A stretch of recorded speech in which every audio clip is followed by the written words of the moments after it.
আমি সর্বোচ্চ চেষ্টা করলেও মিলছে না।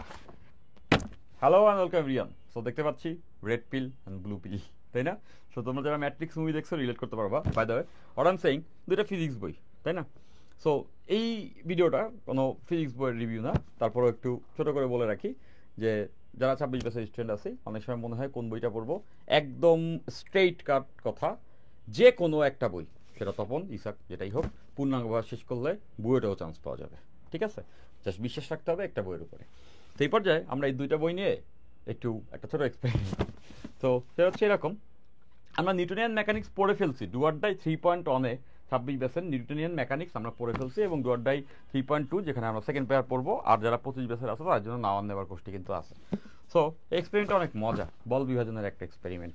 তো আমরা যে কাজটা করব সেটা হচ্ছে এই দুইটা বইয়ের পেজ বাই পেজ আমরা হচ্ছে গিয়ে একটার সঙ্গে একটু মিলাবো।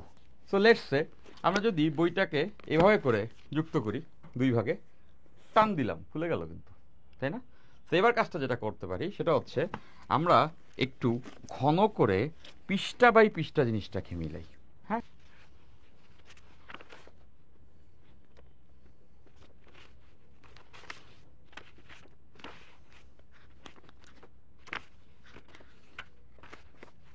কিছু এটার পৃষ্ঠা, কিছু এটার পৃষ্ঠা, নিশ্চয়ই বুঝতে পারতেছ।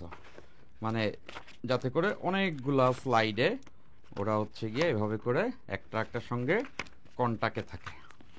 সো হয়ে গেছে আমাদের কন্টাক্টটা। এই সো মিলানোটা শেষ। এবার আমরা এই দুইটা বইকে আলাদা করার চেষ্টা করি। আমি সর্বোচ্চ চেষ্টা করলেও মিলছে না বা খোলা যাচ্ছে না। তো বুঝতেছো কানেকশনটা কেন এত ভালো হইলো? যখন পৃষ্ঠা পৃষ্ঠা আমরা জোড়াইছি, তখন বইটা যখন মোটা হয়ে গেছে, যখন টান দিছি, তখন খুব সিম্পল বলের যে পারপেন্ডিকুলার উপাংশ দুইটা এটাকে চেপে ধরছে। তো ফিজিক্সটা যদি ভালো করে জানতে হয়, কনসেপচুয়ালি পড়তে হয়, সেই ক্ষেত্রে ডেফিনেটলি আমাদের এই কোর্সে যুক্ত হওয়া।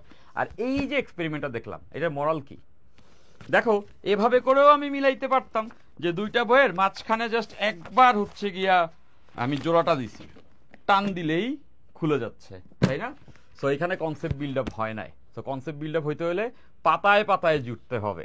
রিডিং বিটুইনস দ্য লাইন বলে একটা কথা আছে, দুটো লাইন লেখা থাকে, এর মধ্যেও কিছু অর্থ থাকে, সেগুলো ধরতে পারতে হবে, পূর্ণাঙ্গভাবে কনসেপচুয়ালি ফিজিক্সটা পড়তে পারতে হবে। সো যারা চাও এভাবে করে ফিজিক্সটা পড়তে, ডেফিনেটলি 25 ব্যাচ নাও আর নেভার শেষ মুহূর্তে রিভিশন কোর্স। এবং যারা 26 ব্যাচ ডু অর ডাই 3.2 যেটা হচ্ছে সেকেন্ড পেপার একাডেমিক কোর্স, আর ডু অর ডাই 3.1 যেটা ফার্স্ট পেপার একাডেমিক কোর্স। দেখা হবে ক্লাসে।